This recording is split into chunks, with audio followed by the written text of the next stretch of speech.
High guys, good morning. শুভ সকাল জানিয়ে শুরু করছি আমার ব্লগ। তো আজকে সকাল সকাল চলে আসলাম রান্নাঘরে। রান্না করছি, আর কী কী রান্না করছি তোমাদেরকে আমি এক ঝলক দেখিয়ে দিচ্ছি গাইস। এখন মোটামুটি সকাল হচ্ছে 7:30 বাজে, আর 7:30 8টা থেকে আমার রান্না কমপ্লিট।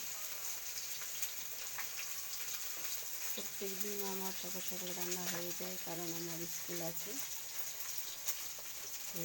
খাওয়া দাওয়া করে মেয়েরা স্কুলে চলে যায়, এই জন্য সকালে রান্না করে নিই।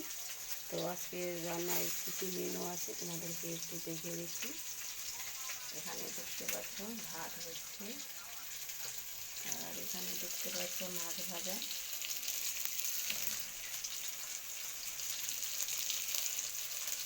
এখানে হচ্ছে রুই মাছ, 5 কেজি ওজনের রুই মাছ, কালকে এনেছে 1 কিলো।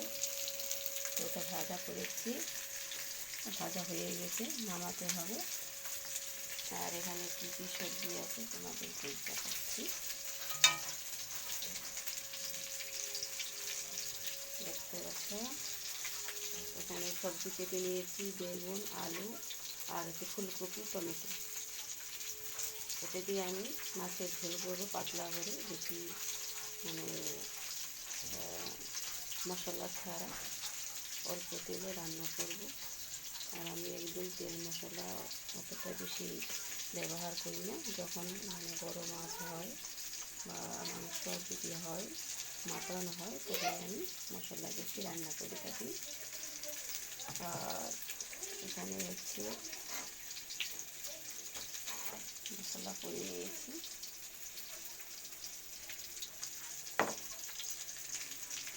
আর কালকে কী কী তরকারি বেঁচে গেছে রাতের বেলা খেয়ে দিয়ে, তো ওটা আছে, ফ্রিজে তোলা আছে, এখন আমি মানে যেতে পারছি না।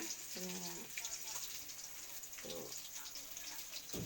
এখানেই আমি ভিডিও শেষ করছি, অল্প মানে ছোটো করেই ব্লগটা তোমাদের জন্য বানালাম, মানে ওটা টাইম নেই। আর দেখতে পাচ্ছ ভাতে আমার মাছ চলে আসছে, এখন ভাতটা ছেঁকে নিতে হবে, এই জন্য খুব তাড়াতাড়ি করলাম।